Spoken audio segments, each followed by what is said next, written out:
Hi, welcome back to Tech Lab. As I promised you, I'm coming with a new video. In this video, we'll be discussing about unit dimension analysis, ideal gas, and the measurement. Basically, we'll focus on the thermodynamic units like thermodynamic properties like temperature and pressure. So this class is a bilanguage class. I'll use Hindi as well as English. So without wasting any time, let's go to the slide. First thing is what is unit? We know what is unit. Unit is something required to measure the property of the thermodynamics or other things. Let's take you are using a mass. How to measure a mass? Mass is a property of the system. So how to measure a mass? So for measuring mass, we need a unit, and you know the unit basic units. What is the definition of basic units? If you are using kg for mass, what is the definition of 1 kg? You know everything in your intermediate class. Still, this video will help you to brush up your knowledge and you gain some extra knowledge. 30% of the video you don't know, and this is a new concept for you. Okay. So, unit is something like to measure the property of a system. Unit are two types. One is the fundamental unit, another is the derived unit. Okay, so fundamental unit means the mass, length, and time are called the fundamental unit, and sometimes also theta, that is the angle, is also called as the fundamental unit. Okay, and derived unit means by using the fundamental unit, we can derive a unit. Suppose if mm, uh, if we use velocity, the unit of the velocity is meter per second. Okay, so velocity is a derived quantity because it is depending upon what the length and time. So its dimension analysis is L e to the power minus 1. Okay, so here length and time are the fundamental quantities or units, and by using the fundamental units, we are deriving a derived unit. Okay, so there are different types of units we are using for defining different types of variables or different type of properties. That's length, mass, and time are the property of the system. By using different types of unit, we can define the standards of property. Like for different countries, we are using different units. For Western countries, they are using FPS. FPS is nothing but foot, pound, and second. The first letter of these units are taken as the system, that is FPS system of unit. Okay, but in Asian and African country, we are using MKS and CGS. CGS means centimeter, gram, and second. MKS means meter, kilogram, and second. And basically, the international standard or standard of international unit, which is recognized by all the countries, that is called MKS unit. Okay, so MKS unit is sometimes also called as SI unit. Okay,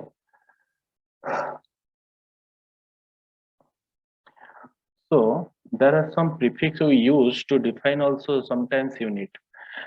If we use a big measurement, if you want to use unit for the big measurement, like suppose you want to measure the height of a 60 floor building, then we cannot use meter for this. If you use a meter scale, then we have to repeat the measurement for 1000 or 6000 times. So it will be like a time taking. Suppose, so for this, we need some prefix before the unit to measure the big or large measurements or large property or large measurement, something like that. Okay, so the prefix we use for macro or the for large measurement, the prefix are used are kilogram, mega, kilo, mega, giga, tera, peta, exa, zeta, zeta. So kilo means 10 to the power 3. Suppose if we use 1 kilogram, so 1 kilogram equal to 10 to the power 3. In place of kilo, we can use 10 to the power 3. Okay, 10 to the power 3 gram. So for micro prefix means for using for measuring the minute or for small quantity, we need a micro prefix before the unit. Okay, let's take example. If you want to measure the diameter of a tissue, which is not visible to our eye, which is visible to the microscope. Huh? Microscope means it will show you the maximize or maximum or the zoom picture of a minute particle. Hmm. So the if the diameter of a what a tissue, it will be 10 to the power minus 6 meter, then we can write it like this will be equal to 1 micrometer. Hmm. So micro prefix before a unit is used just to measure the minute particle or minute dimension of a particle, and macro is used to measure the huge or the large dimension of a particle. Okay. So here the important thing is deca, deci, hecta, and centi are not used for SI unit. Hmm. If you're using the SI unit, we cannot use deca, deci, hecta, and centi. This is very important, and most of the time it is asked in competitive examination. Let's go to the next slide. Next slide is dimension and dimensional analysis. What is dimension? Dimension is something like, we can use, suppose, dimension of a physical quantity at the power to which the fundamental units are raised to obtain 1 unit of the unit. That means, why we need a dimensional analysis? Let's say, dimensional analysis means we have to represent all the units, all the units um, through a fundamental units. Okay, what are the fundamental units? Fundamental units equal to the M, L, T. Okay, in some of the country, the fundamental unit they are using, that is FLT. F means the force. In place of mass, some of the country are using force. Okay, each and every property, whether this is a fundamental property or a derived property, whatever the property it will be, each and every property will be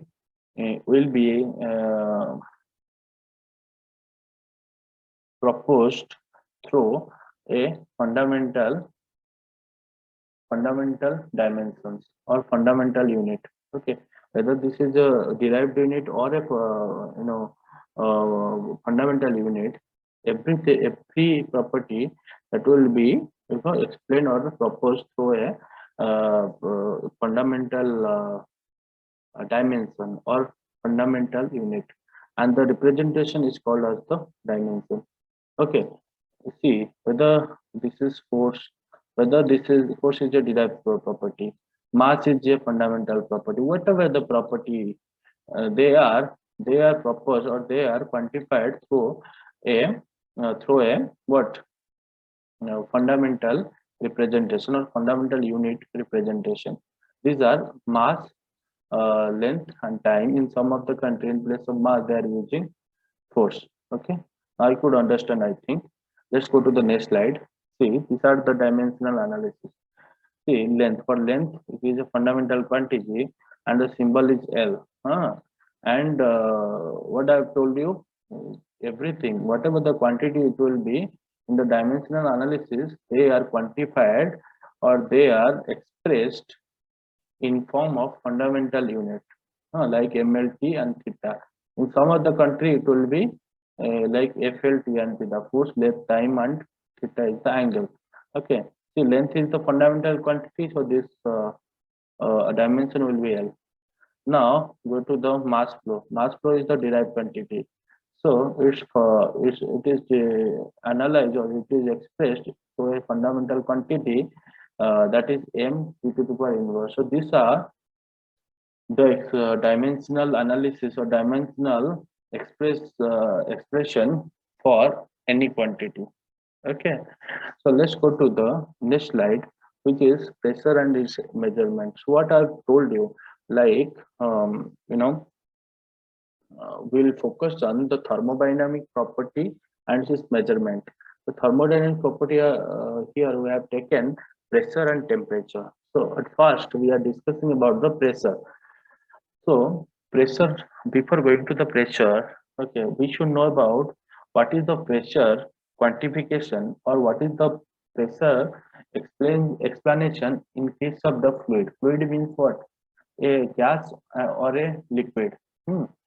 So in a fluid, if the fluid is at rest, that means at the static position of the fluid. If you take a jar full of water, uh, then what is the Pascal's law according to the fluid mechanics or the fluid statics? Pascal's law tells that if the fluid is at rest, okay, at any point inside the fluid, at any point you take inside the fluid, okay, the hydrostatic pressure, if this is the water, then the force acting due to the pressure is called the hydrostatic pressure or hydrostatic force, or the hydrostatic force or hydrostatic pressure or the pressure acting any point of the static fluid are equal in all directions. That means the pressure acting any point inside the fluid column, okay, are equal in magnitude irrespective of direction. That means at what direction the pressure is acting upon the point or same. Okay, that's why pressure is a what? A scalar quantity instead of a vector quantity. If you know, you know that pressure equal to what? Force upon time. Okay, we know that force is a vector quantity and area is also a vector quantity, but pressure is a scalar quantity due to this, due to the Pascal's law, because Pascal's law tells that uh, pressure acting upon any point inside the fluid chunk, if the fluid is at rest, then it will be same in all directions. Okay, then if the due to the pressure the force is applied on each wall, okay, that force is called the hydrostatic force if this is water. Hmm. And this force is always acted upon the wall in the normal direction. If this is a right wall, then the force direction will be this side. If this is a bottom wall, the force direction will be this side. If this is a side wall, the force direction will be this side. Okay. Then thing is that the thing is that if this is a fluid column and the fluid is at rest, okay, if the here the pressure, if the column is exposed or open to atmosphere, the pressure, let's say the pressure here is P1. Now what is the pressure here? The same liquid, see, the pressure is changed due to the height. Hmm. And everything, due to the height the pressure is changed. Why? Because due to the height, you know that once the liquid is having a property to push the object in upward direction, and the pushing force is called as the buoyancy.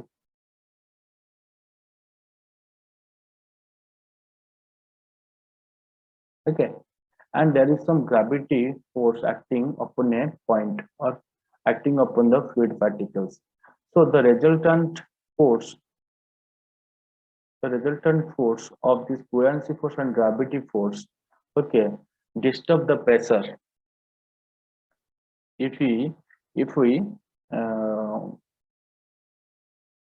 cover a distance in a static fluid column, okay, so that means due to these two force the pressure will change from point to point if we cover a height.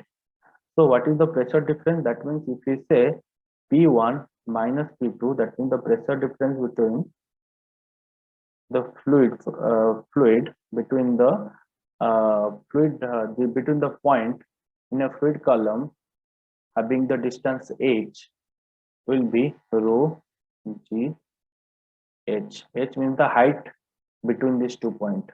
Hmm. That means the pressure will increase in the downwards direction. Okay, how much this will increase? This will increase by rho gh. If it will go by upward direction, then the pressure will decrease by rho gh. Please remember. Okay, now if we know the now that means pressure can be represented in form of rho gh. If you know the fluid, that means we know the density. Hmm. And if you know the height, If you know the height and if you know the fluid, then we can quantify pressure. ठीक है? So this is unit of the pressure. Unit of the pressures are Pascal, atmosphere, bar, height of any fluid column. One atmosphere is nothing but 101325 Pascal. That means one atmosphere means what? In the in the on the sea level, whatever the atmospheric pressure is acted upon, that is called the atmospheric pressure. So one atmospheric pressure equal to 101325 Pascal. Okay, and and one bar pressure will be 10 to the power 5 Pascal. Please remember, 1 bar equal to 10 to the power 5 Pascal. Then I have told you, if you know the fluid and the height, then we can even represent pressure in terms of height of a fluid. That means if we write down the pressure of a fluid equal to h height of any fluid, then if you convert it into Pascal, this will be h, that means rho gh. So rho means the density of the fluid, g means the gravitational acceleration into h. Okay, if you multiply these three terms, this will give you the pressure in Pascal. Okay, so what are the measurements instrument for pressure? These are mechanical pressure gauge and another one is manometer. So this thing will be elaborately discussed in fluid mechanics class, but here as I have taken this class, okay, we'll discuss 1 to 2 measurement instruments, okay, in this class for each pressure and for mechanical pressure gauge and manometer. So in the mechanical pressure gauge, here we'll be discussing about C-type Bourdon gauge, and in manometer we'll be discussing about U-tube manometer. Okay, see here, C-type Bourdon gauge. So this is one type of pressure gauge. What is the use of pressure gauge? In pressure gauge, the pressure will be measured through the deflection of the tube. So suppose this is the pipe through which the fluid is flowing. And you want to measure the pressure at this point. How could you measure that? So this is the Bourdon tube. This is the Bourdon tube. The Bourdon tube, one side is open and attached to the pipe at which the pressure is to be measured, and the other side is closed or sealed. And the Bourdon tube construction, if you discussion about the Bourdon tube construction, this is nothing but a flexible tube, and the cross section of the flexible tube like is circular, and the fluid is passing through this tube. Once the fluid is passing through this tube, as this is flexible, the fluid is applying some pressure on the wall of the tube, through which this tube is deflected. Due to the deflection, the measurement pointer is deflecting. Okay. How the measurement pointer is deflecting? Because the one side of the seal, one side of the Bourdon tube, that is the sealed one, is connected with the adjustable link, which is connected to a rack and pinion arrangement. So there is a rack and pinion joint. When we'll be discussing about the kinematic pairs or the theory of machines, at that time I'll explain you what is a rack and pinion joint. And in a pinion, there is a measuring pointer. And the pointer is fixed with a measuring instrument. So see, there is the animation.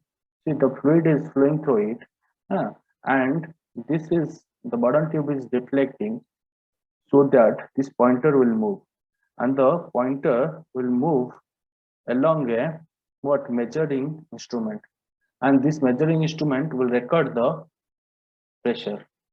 Okay, so this is C-type Bourdon gauge. This is a mechanical pressure gauge.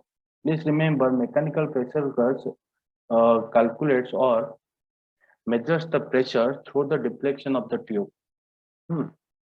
Let's go to the second measuring instrument of pressure, which is the manometer. Here we will be discussing about the U-tube manometer. Let's take, this is one pipe, this is one pipe, cross section of pipe. Okay, we want to measure the pressure at this point. So how could you measure? So from here to here, this is a U2 manometer. Why this name is U2? Because this is, you can see the shape of this tube is U type. So that's why its name is U2 manometer. Okay, so these two are called the limb of this manometer. One limb of the manometer is attached to the cross-sectional pipe at which the pressure is to be measured, and another end is exposed or open to atmosphere. So this blue color fluid is called the manometric fluid. Eh, Before attaching this, the manometric fluid level will be same in both the limbs. Once it is attached to the pipe, then some fluid which is passing through the pipe is entering into the limb. Due to the entrance of this fluid is applying some pressure force on the manometric fluid. And so that the level of manometric fluid in this limb will be going down. So just to adjust the volume of the manometric fluid, the upper end of the manometric fluid in the other limb will be go up. As this in this limb the manometric fluid will be going down. So just to adjust this volume, here in the other limb, the manometric fluid level will go up. So how could you measure the pressure at this point? Please remember, we will record the pressure by the by using some rules. We know that pressure difference the pressure difference will be depending upon the height, as we have discussed in the previous slide. Okay, if the fluid is at rest, if you are going down, the pressure will increase by rho gh. If you are going off, then the pressure will be decreased by rho gh. Please remember, if the fluid level will be same and the fluid, if this is the, let's say this is the manometer, and this is the same fluid, this is the same fluid, and the same fluid is both the limbs. The same fluid is at the both the limb is in the both the limb, but thing is that the height in each limb will be same. The height will be same in both the limb and the fluids in both the limb are same, then the pressure are same, because we know that pressure equal to rho gh. Pressure equal to rho gh. If the height in both the limb are same, if the fluid in both the limb are same, then pressure will be same at both the limb. So these two formula or two concept will be using in the manometer. So for your simplicity of the understanding, I have taken 5 points in the manometer. First point where the pressure is to be measured is number 1. Okay, so that is P1 pressure. It's the unknown pressure. Let's take the 2 point. So in the 1 and 2 point, we can see these 2 points are situated at same height. These 2 points are situated at same height, and at these 2 points, the fluid are same. Okay, so if the fluid and heights are same, okay, then the pressure will be same. So that's why at 1 point and 2 point the pressure are same. If you are coming to 3 point, so here you can see at 2 and 3 point the fluid are same, but there will be some height difference. Due to the height difference, the pressure will increase. Why? Because I have told you, if you are going down, the pressure will increase for the same fluid. So how much this will increase? This will increase by rho gh. The pressure here is P2, which is equal to P1. Okay, so pressure here at 2 is P1. So at pressure at 3 will be increased by rho gh. That means if we measure the pressure at P3, this will nothing but P2, which is equal to P1 plus rho gh. So rho gh means this is, let's say, the liquid density is rho L. Okay, rho L G H1. H1 is nothing but this height, and there is a plus sign as we are going down. If you are going down, the pressure will increase. Okay, at this 3 point, okay, pressure we know, pressure we record is nothing but P1 or P2 plus rho L GH, as P1 equal to P2. Then coming to the 4 point, at 4 point you can see 3 and 4 point, there are blue liquid. Blue liquid means the manometric liquid. That means at 3 and 4 point are situated on the same line or same height. And the liquid are same at this 2 point also. So that's why the pressure at 3 and 4 point will be same. That means P3 and P4 are same pressure. Okay, as we know that P3 equal to P1 plus rho L GH1, so P4 will be also the same pressure. So here if you can notice, here each and every pressure is represented through P1 pressure, which is to be measured. Then coming to the P5, see in P5, what is the difference between P5 and P4 in pressure? As we know that we are moving off through the same fluid. As we know that if you are moving off, we are losing some pressure. How much pressure we are losing? The pressure equal to rho GH. That means whatever the pressure is 5, it will be P4 minus rho GH. That means the pressure loss due to the height. So that's why here we can write P5 equal to P4 minus rho GH. What is the density of this manometric fluid? That is nothing but rho M. Rho M GH2. This height is nothing but H2. Okay. And we know that what is the value of P4? P4 is nothing but P1 plus rho 1 GH1 or rho L GH1. So you can put this value in place of P4. Okay, then the equation will be like P1 plus rho L GH1 minus rho M GH2. Okay, what is the pressure at this point? We know because this end is open to atmosphere, so at this end the pressure will be like the atmospheric pressure. So that will be equal to atmospheric pressure. So this is the final equations of pressure. That means at point 5, the pressure will be P1 plus rho L GH1 minus rho M GH2. That is equal to P atmospheric. We know the atmospheric pressure. What is the atmospheric pressure? That is nothing but 101,325. Okay. So these two height are given in the question paper. That is H1 and H2. G value we know. G value we know. Rho L value means we know, that is given in the question, and manometric fluid density is also given in the question. So only the unknown is P1. Okay, so from this equation you can write the you can calculate the value of P1. Okay, so if you directly want to write the pressure equation, we can start the calculation from each side. Let's start the pressure equation, writing the pressure equation from the left side. So we know that this is nothing but P1. Coming to this point, this pressure is also P1. Okay. If you are going down, now the pressure is P1. Okay. The pressure will change once we cover up some height. Now we are losing some height or we are going down, so that the pressure will change. If you are going down means there is the addition term. That means the pressure will increase. So how much the pressure at this point? This will nothing but rho L GH1. Okay, so that means once we writing this part, that means we are coming to this point.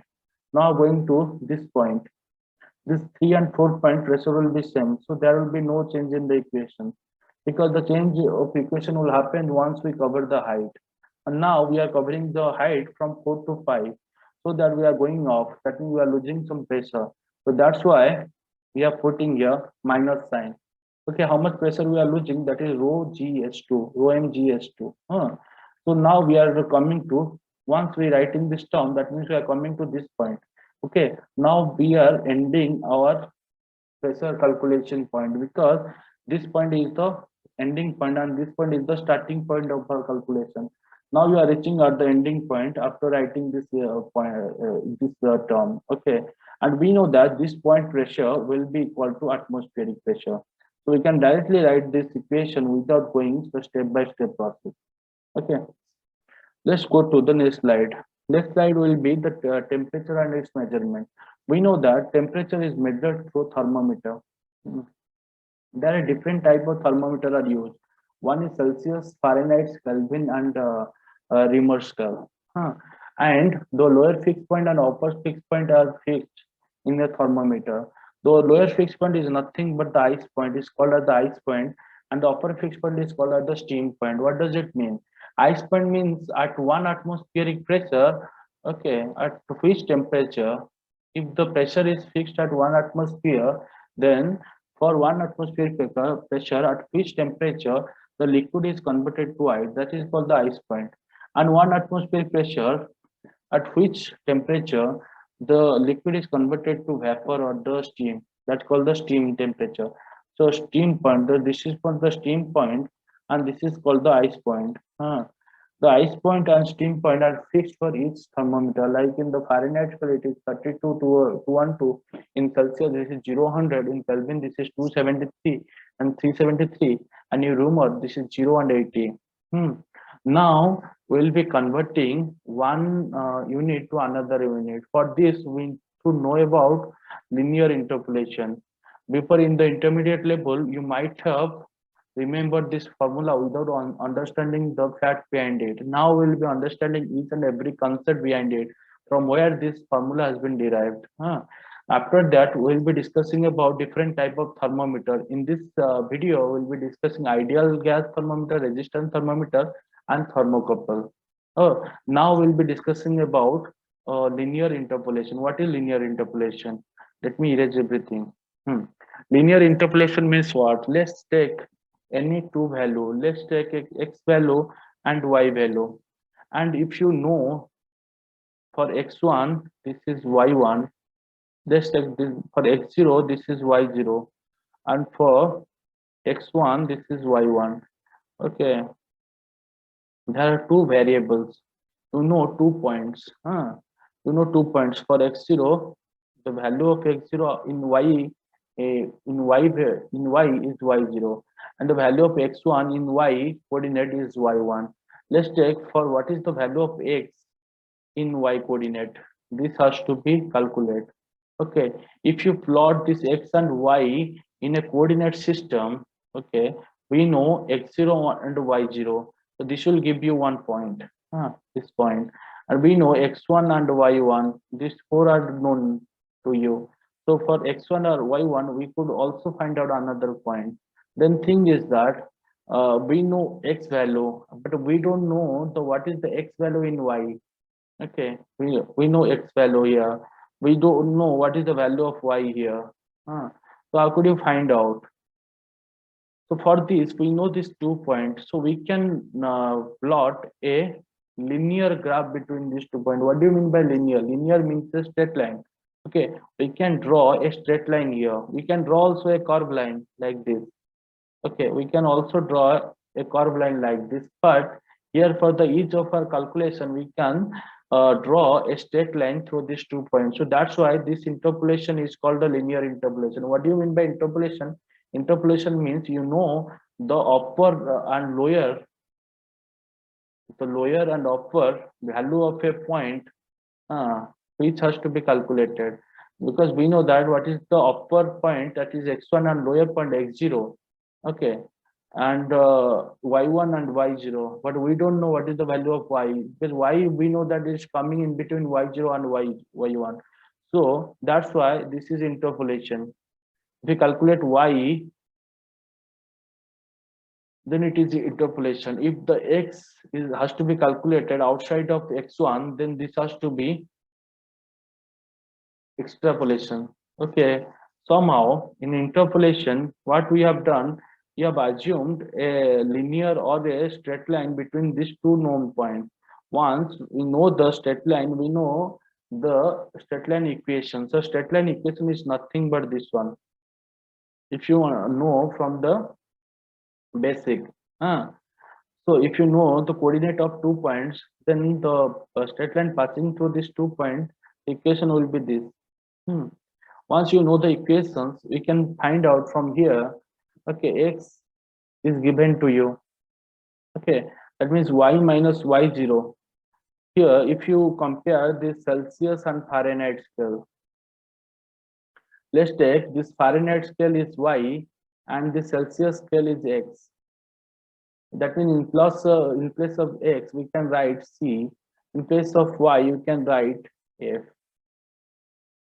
Okay, so if you use this equation, that means y has to be find out. That means in place of y we can write f minus what is the y? Y means the f. What is the lower point of f? That is 32 divided by x. X means what? C. What is the lower point of x? That is 0. That is equals to y1. What is the upper point? Y1 means the upper point, upper known point. It is a steam point of this Fahrenheit scale, that is 212, minus the lower point or the ice point of the Fahrenheit scale, that is 32, that is y0, divided by x1 minus x0. X means what? The Celsius. X1 means what? The upper point. Upper point means 100, minus x0 means the lower point, that means 0. If you rearrange this, f minus 32 divided, if you taking this term to this side and this term to this side, then this will be like f minus 32 divided by 212 minus 32 equal to c minus 0 divided by 100 minus 0. So this will be the equation. Okay, so from this, so you can write the same equations for Kelvin and Reaumur scale. So you can derive this full-fledged equation. Once you derive the equation, so you can find out this formula from here. Okay, because this 100 and 2 and minus 2, so this will be like 180. So 100, 180, that means there will be a cut by 20. Because 100 will be the 5 times of 20. So this will be 5, so this will be 9. So you could find out this formula from this equation. Okay, and the converting this formula, we have converted this formula through linear interpolation. So this linear interpolation has taken to be consideration for mechanical and chemical student, because this will be helpful in future. So coming to the next, ideal gas thermometer. Before discussing about the ideal gas thermometer, we should know about what do you mean by ideal gas. Ideal gas means the gas which will satisfy the ideal gas equation. Thus, this will be the ideal gas equation, Pb equal to n r bar T. Okay, from where this equation will be from where this equation has been derived. So this will be derived from here. Okay, we know that ideal gas, there are three ideal gas law. One is the Boyle's law, Charles law, and Avogadro law. So Boyle's law tells you that the volume is of a gas is directly inversely proportional to pressure when the temperature is kept constant. Okay, there is a missing that if the temperature is kept constant, then volume of a gas is inversely proportional to pressure. So in Charles law, he is telling like the volume is directly proportional to temperature when pressure is kept constant. And in Avogadro law, what he told, like the volume is directly proportional to the number of mole. N means the number of mole. If you combine these three, we can write the volume is directly proportional to NT by P. And if you make it equal, we need a what? Constant. And this constant is nothing but R bar. So PB equal to NR per T. So this is nothing but a state equation. Here there are three unknowns, P, B, and T. R bar is the universal gas constant. How could you find out the value of universal gas constant? By using the Avogadro law. You know that Avogadro law, what Avogadro law tells? Avogadro law tells that 1 gram mole means one. We know about mole from intermediate level. We know mole. What do you mean by gram mole? Gram mole means if we convert the mass, molecular mass of a mole of gas in kg, then we can write this mole is kg mole. If we convert the mass in terms of gram, then the mole is gram mole. Okay, in Avogadro law, which mole we are taking? We are taking the gram mole. That means 1 gram mole gas volume will be 22.4 meter cube or the liter at STP. STP means standard temperature and pressure. So what is the temperature for Avogadro law? The temperature is 0.0 degrees Celsius. That means 273 Kelvin. Please remember the SI unit will be 273 Kelvin. And what will be the pressure? This will be like 760 mm of mercury. That is nothing but 101,325 Pascal. If you convert, how could you convert it? How could you convert it? We know the formula is rho GH. I've already discussed. Rho value is 9.81 sorry, rho value of the mercury is 13600 into G value equal to 9.81, and the height is given 7 mm. If you convert it into SI unit, this will be 0.76. We multiply this will give you 101.325 Pascal. So you know the pressure, you know the volume, you know the temperature, and the N is nothing but 1 gram mole or 1 mole. So if you put this thing, okay, the R value will be calculated. What is the by calculation? We could find out the R value will be 8.314 kilojoule per kg mole Kelvin. So this is constant for all type of gas. Whatever the gas will take, this value is constant, and please remember it is very important. 8.314. What the student are making mistake, they directly put 8.314. Please remember this is kilojoule. If you want to put it in SI unit, you have to put like this 8314. Then coming to the other form of state equation, we know that PV equal to nRT. Okay, in place of N, we know that what do you mean by N? N is the number of mole. We can write N is equal to small m by capital M. What do you mean by small m? Small m is the mass of gas available in the system. Capital M is the total mass or the total molecular mass of the gas. Once you divide a small m by capital M, it will give you N. So in place of N, we can write small m by capital M. If you rearrange this capital M under this R bar, it will give you R bar by capital M, it will give you R, which is called as the characteristic gas constant. Then the other form of the state equation, PV equal to, we can find MRT, where R is the characteristic gas constant, and M represents the mass available in the system, mass of gas available in the system. Here I want to tell you, like, this R is not same for all gases, or not constant, not a constant. For a particular gas it is constant. For different gases this R is different. Okay, how could you find out R equal to R bar by M? Because we know that R bar is constant, but M is different for different gases. So in order to find out the value of R, we have to divide R bar by the molecular mass of the gas. If the gas, let's say the oxygen, what is the R for oxygen? We have to divide 8.314 by what is the molecular mass of the oxygen, which is 32. Okay, then we can find out the R value for the what oxygen. If the gas is not mentioned or the gas name is not mentioned, we have to take the default value is 0.287. What is the unit of this R? Characteristic gas constant, this is kilojoule per kg Kelvin. Here I'm always telling this is kilojoule. In order to use it in MKS system, you have to write 287 joule per kg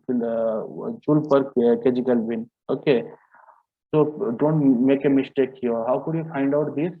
Okay, if the gas name is not mentioned, you have to take the R for the default AR. We know that in AR, 70% is the what nitrogen, and 28% is the oxygen. Okay, so and 2% are the other gases. So here, to just for simplicity of our calculation, we have taken 30, but instead of 28%, let's take 30% of oxygen and finding out the mass of the air. Okay, 0.7, that means 70% of the nitrogen. What is the molecular mass of the nitrogen? 28 plus 30%, that is 0.3 into the molecular mass of the oxygen is 32. If you add this thing, this will give you 28.96. Okay, if you take this is at the kg mole, for the kg mole of gas, then the mass will be like kg. And what is the R value for air? This will be nothing but the R bar divided by M mass, that means 8.314 divided by 28.93. So this will give you 0.287 kilojoule per kg. Again, I'm saying this is kilojoule. Now, this equation is equally important for the mechanical branch student, but the next equation is helpful for the chemical branch student. Here, we can write the number of mole equals to the number of molecules in the system for a gas divided by the Avogadro number. Avogadro number means for 1 mole of gas, what are the number of molecules? What are the number of molecules? This will be nothing but 6.023 into 10 to the 23. This is one Avogadro number. So if you divide it to the number of molecule, it will give you the number of mole. So for number of mole, we can write N by A. If we rearrange this R bar divided by A, then we can find out a constant called K, which is called the Boltzmann constant. Okay, then the new state equation equals to PV equal to NKT. Okay, here N is the number of molecules and K is the Boltzmann constant. Here, the Boltzmann constant is a constant, same is giving same value for all type of gas. As we know that R bar is constant as well as A is constant, so K is constant. That is constant for all gases. But the value of K, it is nothing but 1.38 into 10 to the power minus 23. E minus 23 means 10 to the power minus 23. And the unit is very important because it is sometimes asked, it is sometimes being asked in some competitive examination, like what is the unit of Boltzmann constant, or what is the value of Boltzmann constant? That is 1.38 into 10 to the minus 23 joule per molecule Kelvin. And this equation is helpful or important in chemical engineering subject. For chemical engineering students, please remember this equation as well as this equation. Okay, let's go to the next slide. So here, for measuring temperature, we can use the ideal gas thermometer.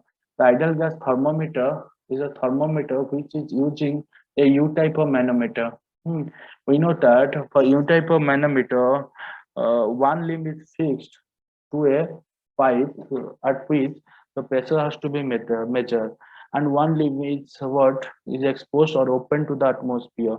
Let's take a fluid, and in the fluid, one pipe is inserted. Through the pipe, the gas is flowing, and the pipe is connected to one limb of the U2 manometer. We want to measure the temperature of this fluid.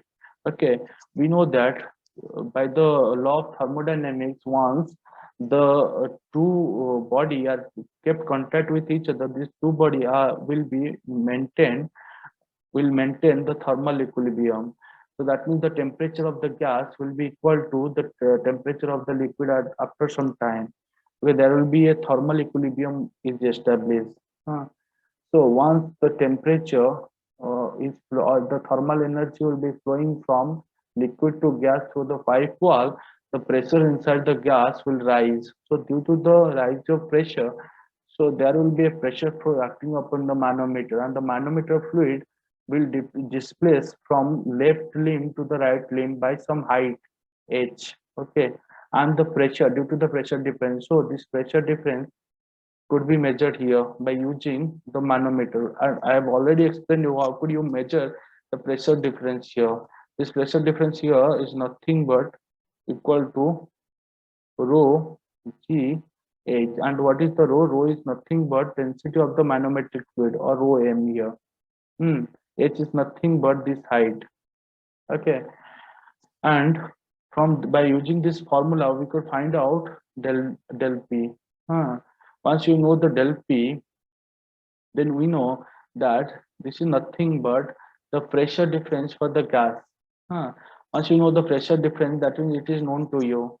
Then we know that the volume of the gas for this manometer, the volume of the gas is constant.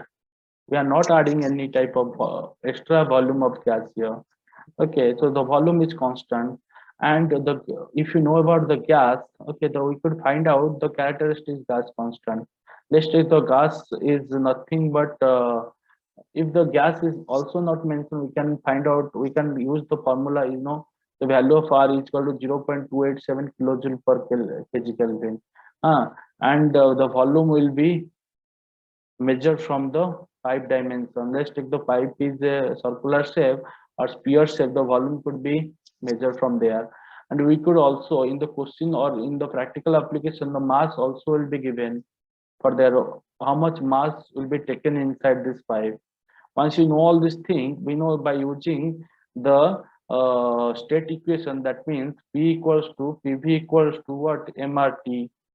Okay, because V is constant, so del P V will be equal to mr del T. That means the change of pressure will be depending upon the change of temperature. So change of temperature could be find out from the change of pressure, and change of pressure could be found out from this equation. And volume, mass, and the R are can be counted from the system and from the system. Once so by using this equation, we could find out the change of temperature. Uh, so this is called as what constant volume ideal gas thermometer.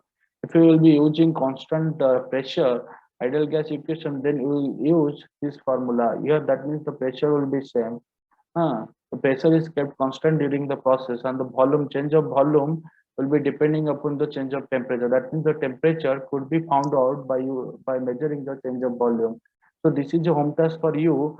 Find out the working principle of the constant pressure ideal gas thermometer. If you could not find, you can comment in the comment box so that I will explain the working principle through a animation. Okay. So this ideal gas thermometer will be working well for this condition where the used manometric fluid density should be greater than the density of the air. Hmm. Then coming to the next slide, thermocouple. So thermocouple measures the temperature in big range. That means we can measure even 200, 300, 1000 degree even by the thermocouple. So thermocouple measures temperature through Seebeck effect. If you don't know Seebeck effect, what do you mean by Seebeck effect? There are two dissimilar material where is used here. These two dissimilar, say let's say this copper and ferrum are two dissimilar metal. Okay, and these two dissimilar metal where are connected at two end. If one end of the connection is provided with some thermal energy and another end is a cold place, that means there will be a proper temperature difference between these two joints. So what will happen? So there will be some potential difference developed here. Potential difference means there will be some voltage difference or EMF will induce between these two junctions, so that there will be a current passing through it. Huh. So why this EMF will induce? Because we know that EMF voltage is depending upon the mobile electrons. Okay, if this is heated, some mobile electron will be shifted from here to here. So that means at this side, what will happen? The number of mobile electrons will be more than this side. So there will be, so that's why the voltage at this junction will be more than at this junction. So that's why a current is flowing through the circuit. Huh. So, so this voltage difference is is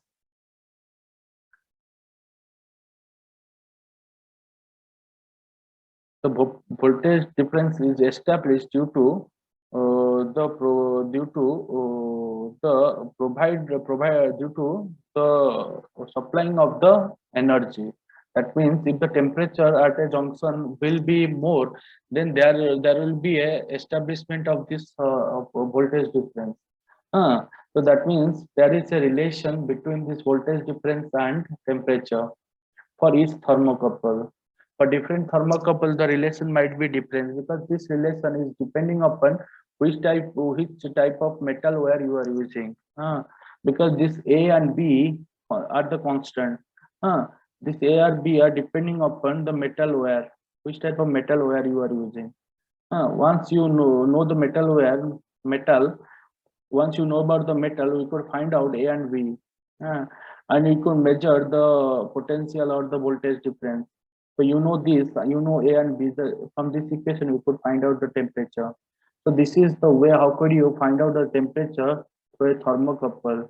So because please remember, thermocouple uses the Seebeck effect. Okay, the reverse process of Seebeck effect is Peltier effect. Please remember Peltier effect. If you are interested to watch animations and working principle of Peltier effect and Thomson effect, Please comment down below.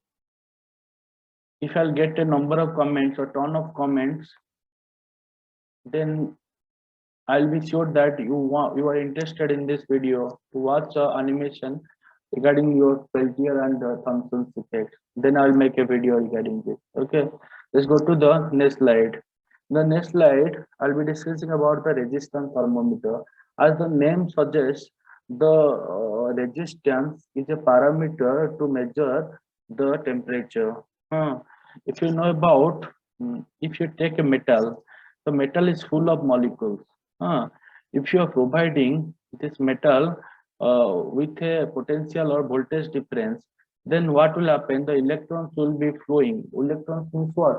The charge is flowing or the current is flowing through the metal. Provided the metal is a electrical conductor. So once the metal is an electrical conductor and it is provided with some EMF or the potential difference, the current in form of what electrons is flowing through the metal. If the metal is provided with some thermal energy or with some temperature rise, what will happen? The molecule starts vibrating. Once it will start vibrating, it will restrict the flow of electrons. If the flow of electron will be restricted, then there is a resistance introduced in this passage against the current. So we know the voltage difference. We know the voltage difference. So the voltage difference, how could you find out this voltage difference? We could. So this is nothing but a resistance thermometer, how it is looking like. This is a resistance thermometer. This is the probe or sensing element. This has to be tossed to a thermal environment to find out the temperature of the thermal environment like this. Okay. So this has to be touched at the thermal environment, and these are the two wires. These two wires. These are the two wires. How could you find out this voltage difference? By using a Wheatstone bridge. In a Wheatstone bridge, there are three known resistor are attached. Okay. If the three known resistors are connected in the Wheatstone bridge, and the resistance due to this resistance thermometer will give a potential difference through the Wheatstone bridge. So we can measure the potential difference by a potentiometer or a voltage measuring instrument. By the potential meter, we can measure the potential difference or the voltage difference through a Wheatstone bridge. Once we measure the voltage difference, there will be equations here like this, like the previous one. This equation is not fixed because this equation is depending upon which type of material wear and which type of material wear, which type of resistor you are using here. If you are using different resistor and different material wear, then the equation might be different. Let's take a random equation 1 plus 80 plus bt square. This A and B are depending upon the material of this wire. If you know the material of this wire, like here the lead wire is used. So for lead wire, A and B value are fixed. Okay, so you could get the A and B value, or you could measure the del V value through the potentiometer by the Wheatstone bridge. So you know del V, you know A and B. By using this equation, you could find out the temperature. So this method is used by the resistance thermometer to measure the temperature. Let's coming to the next slide.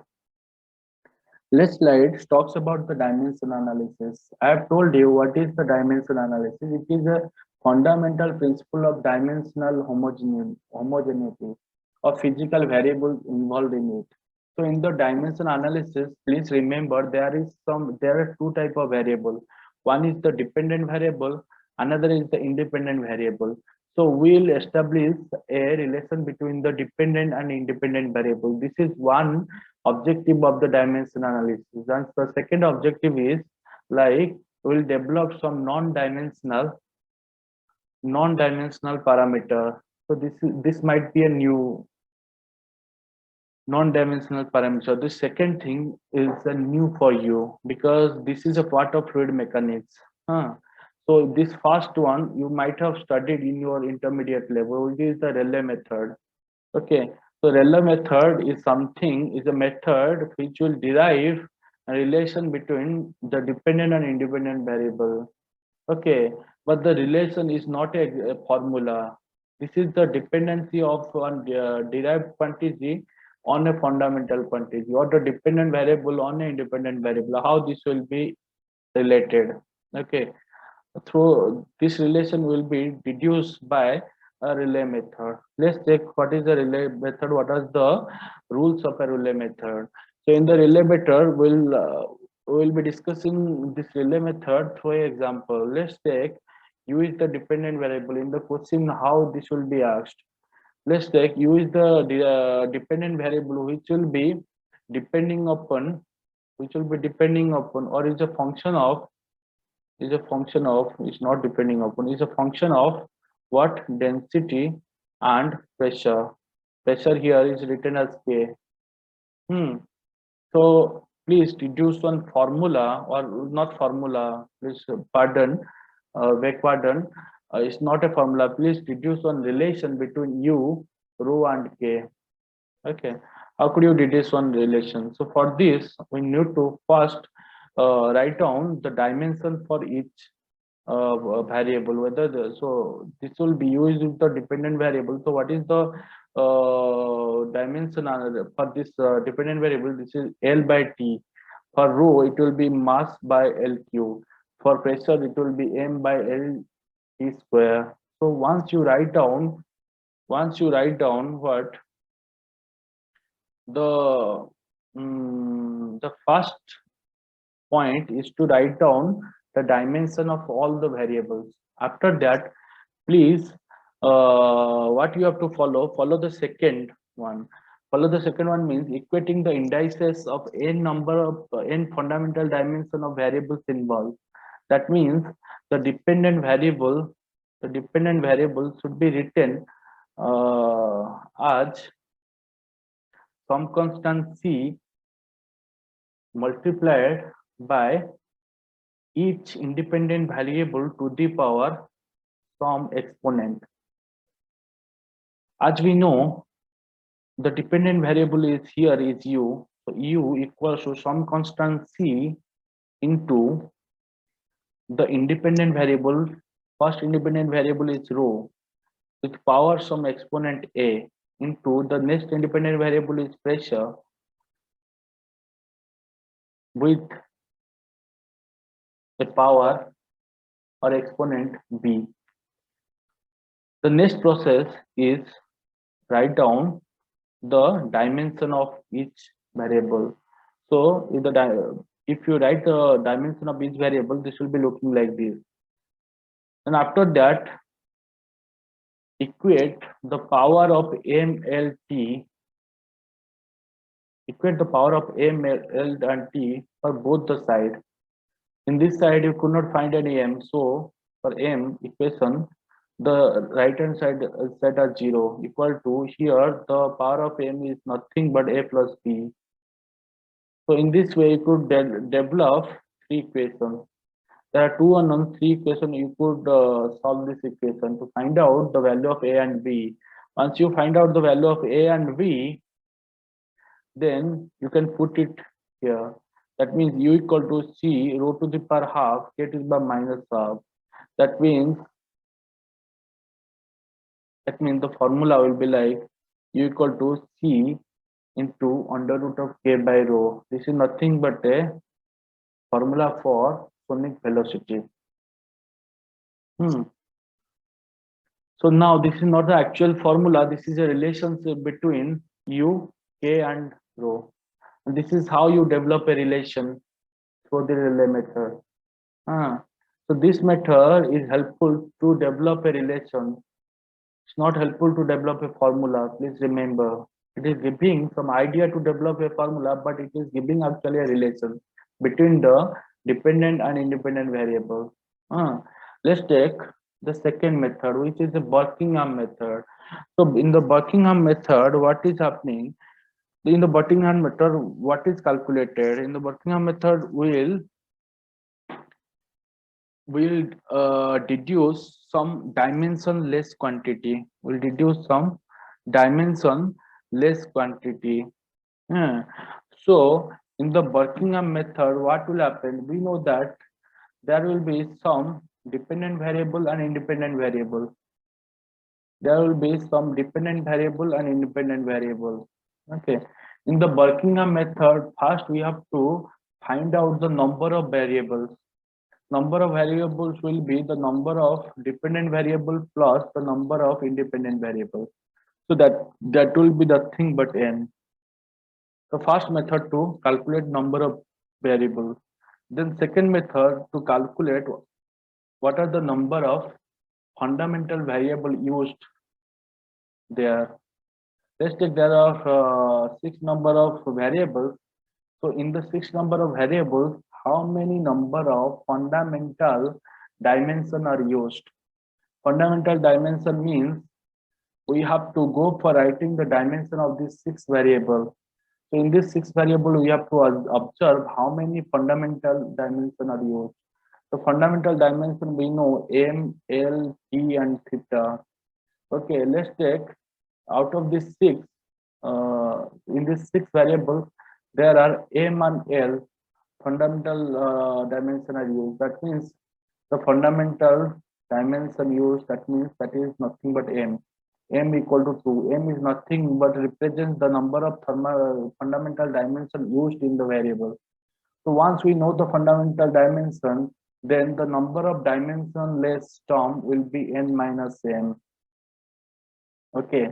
So here the number of dimension term will be 4. Okay. That means the 4 number of dimensionless term we can form. Okay. Then this dimensionless term is called in this method as pi. That means there are 4 dimensionless terms. That means 4 pi terms. Okay. Then this pi term could be written as the function of repeating variables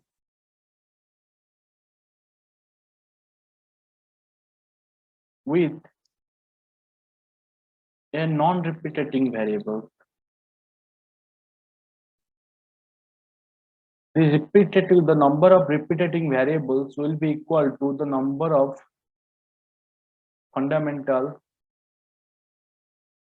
Please remember the dimensionless parameter, the dimensionless term can be written as the function of repeating variables with one non-repeating variable. And the number of repeating variables will be equal to the number of fundamental dimension. Please remember this. Then our objective is like how could you find out the repeating variables out of these 6 variables? What are the rules to choose the repeating variables? Let's check the rule. So this is how to determine the pi term. Already I have explained here, na? Already I have explained here. Where is the? So this 5 point I have already explained. Okay. Now guidelines for selecting the repeating variables. So there are 3 rules. Repeating variables should not be a dependent variable. That means we know there are 2 type of variables. One is the dependent variable, another is the independent variable. The dependent variable could not be chosen as as repeating variable. Okay, first rule. Second rule is like the number of repeating variables are same as the number of fundamental dimensions. Okay, that means the total number of, if we take the fundamental dimension of the total of the repeating variables, this will give the total fundamental dimension. That means if you choose 3 repeating variables, 1, 2, 3. Okay, that means the dimension of 1, the dimension of 2, the dimension of 2, and if dimension of 3. If you combine these 3 dimensions, this will give the total fundamental dimension involved in this process. But there is a restriction. No, we could not choose a variable as a repeating variable if itself it is giving the total fundamental dimension. That means if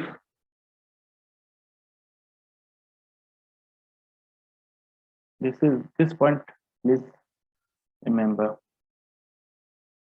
Yeah. Please remember this point. That means if there are three variables, there are four variables. We have to choose three repeating variables out of these four variables. Let's take the four variable. If you go for the dimension analysis of this four variable, the dimension analysis its dimension will be MLT2.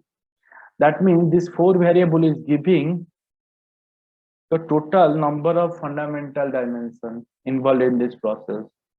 So we could not choose it as the repeating variables. That means if one variable is L, another variable is LT, then the next variable is ML. And we could see here these three could be chosen as the repeating variable, because see, this is giving only one fundamental dimension. This is giving two fundamental dimension. This is also giving two fundamental dimension, but the fundamental dimension used in the process is three. That's why there are three repeating variables has to be chosen. So that means the fundamental dimensions are MLT. But here the individual repeating variable is not giving the total fundamental dimension. But we go to the fourth one. See, the fourth one is giving the total fundamental dimension that involved in this process. Okay, so we could not choose this as a repeating variable. Please remember. The third one is very simple. The repeating variable should not be a dimensionless term. Okay, the repeating variable should not be a dimensionless term. Okay, let's understand it through an example. This example, this is example of a fluid mechanics. I have taken it from a book. You might not understand some of the term, but we are not going to the physics of this problem. We'll go to the what it is asking. It is asking like a force, that is the drag force, is depending upon the velocity, the the velocity, where is the pointer? The velocity, the diameter, the density, and there is a term called the viscosity. Viscosity is the fluid mechanics term. Don't go into it. But when you will be discussing about the fluid mechanics, we'll go into this, go in detail. Let's take this is a variable. Okay, so that means this is a dependent variable, and these four are the independent variable, and this and this thing, this MLT minus 2, LT minus 1 are the dimensions for individual variable. Okay, first thing is that we have to figure out what is the dependent variable and what are the independent variable. Here the dependent variable is FD and independent variables are U, D, rho and mu. Then the next step is to write the dimension for each variable. Once you could write it, then we have to, next step is like we have to choose the number of variables. The number of variable is n. The number of variables means the number of dependent variable plus the number of independent variables. That means the total number of variables we can say 1, 2, 3, 4, 5. That means 5. Then m, we have to find out what is the value of m. M is nothing but the number of fundamental dimension used here. See, here the number of fundamental dimension is 3. Here is 2. Here is 1. Here is 2. Here is 3. That means the maximum number of fundamental dimension used here will be 3. So the m is nothing but the maximum number of fundamental dimension used in the variable. So n equal to 5, m equal to 3. Then what are the 5 terms or non-dimensional terms? Number of non-dimensional terms will be or number of pi terms. Pi terms is nothing but a non-dimensional term. The number of non-dimensional term will be n minus m. That will be 2. That means here we'll deduce two non-dimensional terms. Okay, that means pi 1 and pi 2. How could you write this pi 1 and pi 2? Let's go. See here. The pi 1 and pi 2 could be written like this. What I have told you, the non-dimensional term could be written as the function of the repeating variable and the non-repeating variable. The number of non-repeating variable will be the same as the number of pi terms, because in each pi term one non-repeating variable is used. Please remember, number of pi terms will be same as the number of non-repeating variables. The repeating variables are used in each pi term. Okay, so how could you write down a pi term? What is the procedure to write down the pi term? So the pi term could be written in this way. Pi will be equals to some constant c into multiplied by the repeating variables. What are the repeating variables we have chosen? The next step is to choose the repeating variables. See, what are the rules for choosing the repeating variables? First thing is, the repeating variable should not be, what are the number of repeating variables? Number of repeating variables will be same as the number of fundamental dimension used here. So number of fundamental dimension used is 3. So that means we have to choose 3 repeating variables. Okay. So there are 5 variables. We have to choose 3 out of these 5. So you have to go by the guidelines. First guidelines is it should not be a dependent variable. Here FD is a dependent variable. So according to the first rule, it is eliminated. There are 4. Out of these 4, we have to choose 3. That means we have to eliminate another 1 variable.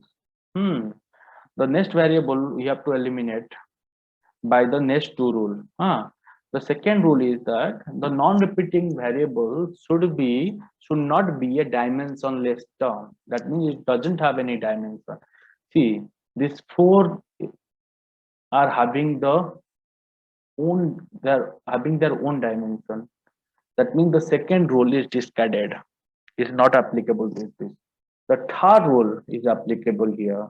The third rule tells that not an individual will give you the total number of fundamental dimensions used here. See, if you see this row, this mu dimension will be m, l, and t. And here the number of fundamental dimensions are 3.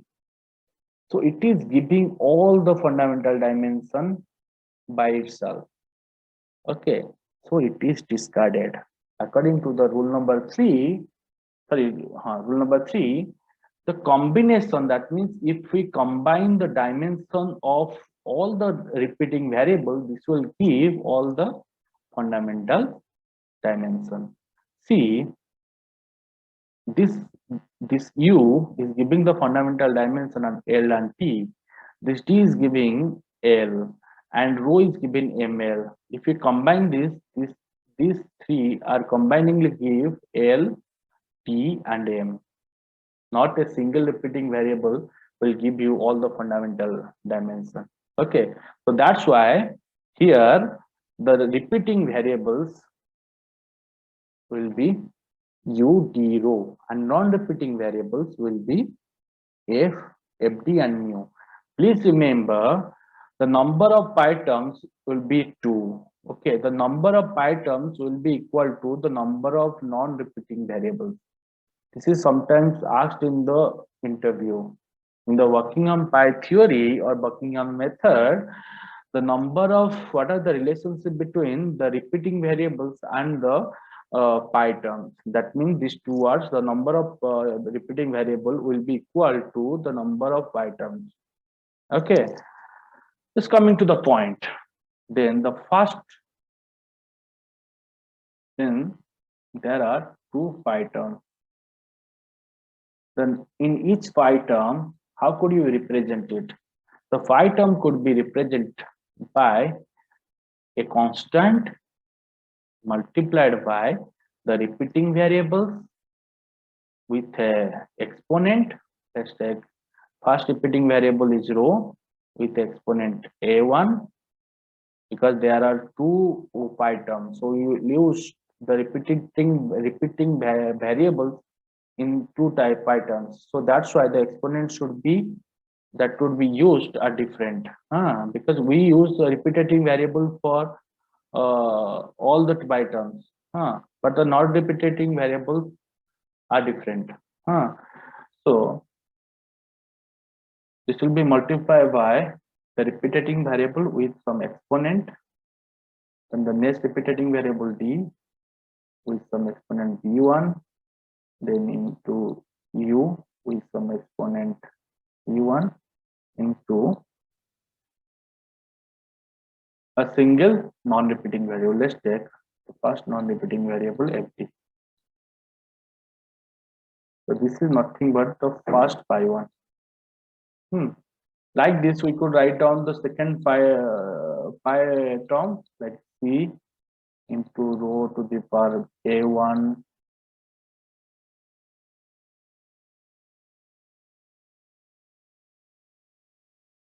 I think this thing will be written in the next page. See here, the pi one is d. There the there will be no constant. Sorry, the pi would be written by the multiplication of the repeating variable with a proper exponent. That means a1 into rho into b1, u into c1, multiplied by the dependent variable without any exponent. The dependent variable doesn't carry any power exponent. Okay, so here we could see here pi one equal to d at a1 rho b1 u c1, but ft without any exponent. So like this, pi 2 term will be written as the repeating variable with the different exponents. See, these exponents are changing, d to the power a2, rho to the power b2, u to the power c2, but different non-repeating variables. That means there are two non-repeating variables and two pi terms. These two non-repeating variables are used at two different pi terms, but the repeating variables are used in each pi term, but having different exponent. The next term is, let's take the pi one. So pi one is this one. Next term is to write down the dimension of each term. So pi is a dimensionless term, so we can write it m0, l0, t0, and then write down the dimension for l, that means l to the power a, ml3 to the power b, like this. Okay, then like the Rayleigh method, we could write down the equations for the power of m, power of t, and power of l. So once the equation will be written, we could find out the value of a1, b1, c1, and in pi 2 we could find out a2, b2, c2. Once we find out a1, b1, c1, we can develop a formula, and the first pi 1 term will be ft divided by rho u square d square, and the second pi 2 term will be equal to mu divided by rho u d. So these are the dimensionless term. So what is the need of dimensionless term? See, if you analyze any problem, you need a different variables like fd, rho, u, d. For calculating different variable, we need a different equation. Like if you calculate 4 variables, then we need 4 equations. So can we, is there any method to combine this variable to form a single non-dimensional quantity. That means we can reduce the use of number of variables. If we see the phi term is carrying 4 different variables. Okay, that means now we can reduce the use of 4 variables or 5 variables into one non-dimensional quantity. So this is the charm of this method. Okay, and what is the second use of this method? By using the non-dimensional quantity, because it doesn't have any dimension, so we can use the phi term for any prototype. So what do you mean by prototype? Let's take, we want to build one house having the height of let's take 60 meter. So we want to analyze all the equations, like all the characteristics, whether this is resistance to flood, wind, or something like that. So for this we need several variables. Let's take, we need x, y, z, 5 variables. Okay, so it's not possible for us to find out these 5 variables or analyze these 5 variables by building a 60-meter height building. So for this we need first to take a prototype which is a height of 1 meter, and find out the effect of these variables on this 1 meter prototype. How could you use these variables in this small prototype? Because these variables is depending upon some units, and these units is specified for the 60 meter height. If there is a method, what are the method? If we convert these variables into a dimensionless term, because dimensionless term doesn't have a unit term, it doesn't have a dimension. Okay, so it can be used for any dimension,